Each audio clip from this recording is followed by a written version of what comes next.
श्री परमात्मने नमः। श्रीमद् भगवद गीता अथ पंचदशोऽध्यायः। श्री भगवान बोले, आदि पुरुष परमेश्वर रूप मूल वाले और ब्रह्मा रूप मुख्य शाखा वाले और जिस संसार रूप पीपल के वृक्ष को अविनाशी कहते हैं तथा वेद जिसके पत्ते कहे गए हैं, उस संसार रूप वृक्ष को जो पुरुष मूल सहित तत्व से जानता है, वह वेद के तात्पर्य को जानने वाला है। उस संसार वृक्ष की तीनों गुणों रूप जल के द्वारा बढ़ी हुई एवं विषय भोग रूप कोपलों वाली देव, मनुष्य और तिर्यक आदि योनि रूप शाखाएं नीचे और ऊपर सर्वत्र फैली हुई हैं तथा मनुष्य लोक में कर्मों के अनुसार बांधने वाली अहंता, ममता और वासना रूप जड़ें भी नीचे और ऊपर सभी लोकों में व्याप्त हो रही हैं। इस संसार वृक्ष का स्वरूप जैसा कहा है वैसा यहाँ विचार काल में नहीं पाया जाता, क्योंकि न तो इसका आदि है और न अंत है तथा न इसकी अच्छी प्रकार से स्थिति ही है। इसलिए इस अहंता, ममता और वासना रूप अति दृढ़ मूलों वाले संसार रूप पीपल के वृक्ष को दृढ़ वैराग्य रूप शस्त्र द्वारा काट कर उसके पश्चात उस परम पद रूप परमेश्वर को भली भांति खोजना चाहिए, जिसमें गए हुए पुरुष फिर लौटकर संसार में नहीं आते और जिस परमेश्वर से इस पुरातन संसार वृक्ष की प्रवृत्ति विस्तार को प्राप्त हुई है, उसी आदि पुरुष नारायण के मैं शरण हूँ।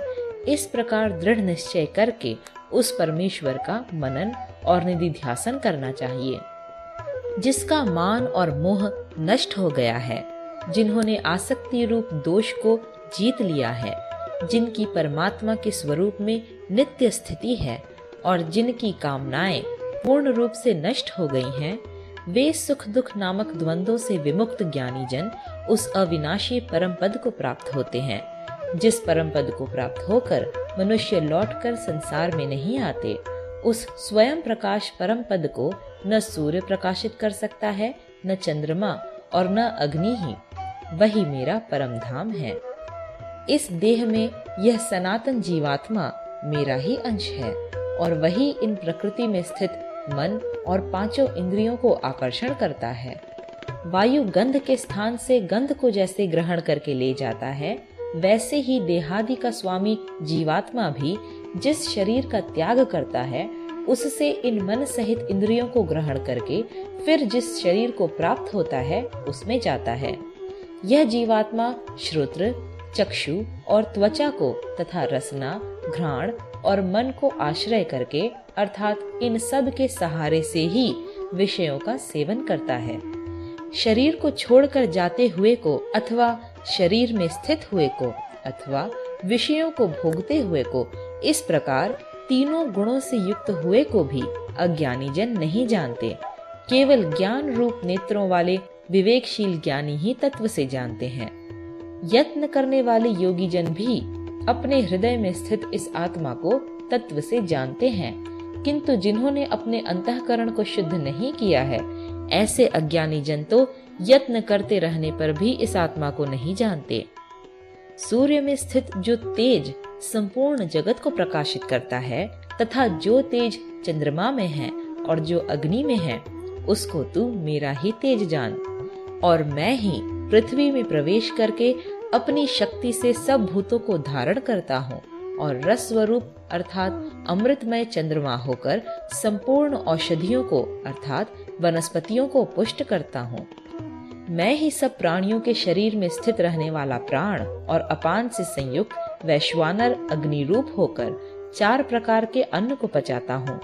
मैं ही सब प्राणियों के हृदय में अंतर्यामी रूप से स्थित हूँ तथा मुझसे ही स्मृति, ज्ञान और अपोहन होता है और सब वेदों द्वारा मैं ही जानने योग्य हूँ तथा वेदांत का कर्ता और वेदों को जानने वाला भी मैं ही हूँ। इस संसार में नाशवान और अविनाशी भी ये 2 प्रकार के पुरुष हैं। इनमें संपूर्ण भूत प्राणियों के शरीर तो नाशवान और जीवात्मा अविनाशी कहा जाता है। इन दोनों से उत्तम पुरुष तो अन्य ही है, जो तीनों लोकों में प्रवेश करके सबका धारण पोषण करता है एवं अविनाशी परमेश्वर और परमात्मा इस प्रकार कहा गया है। क्योंकि मैं नाशवान जड़ वर्ग क्षेत्र से तो सर्वथा अतीत हूँ और अविनाशी जीवात्मा से भी उत्तम हूँ, इसलिए लोक में और वेद में भी पुरुषोत्तम नाम से प्रसिद्ध हूँ। भारत, जो ज्ञानी पुरुष मुझको इस प्रकार तत्व से पुरुषोत्तम जानता है, वह सर्वज्ञ पुरुष सब प्रकार से निरंतर मुझ वासुदेव परमेश्वर को ही भजता है। हे निष्पाप अर्जुन, इस प्रकार यह अति रहस्य युक्त गोपनीय शास्त्र मेरे द्वारा कहा गया, इसको तत्व से जानकर मनुष्य ज्ञानवान और कृतार्थ हो जाता है। पंचदशोऽध्यायः समाप्त।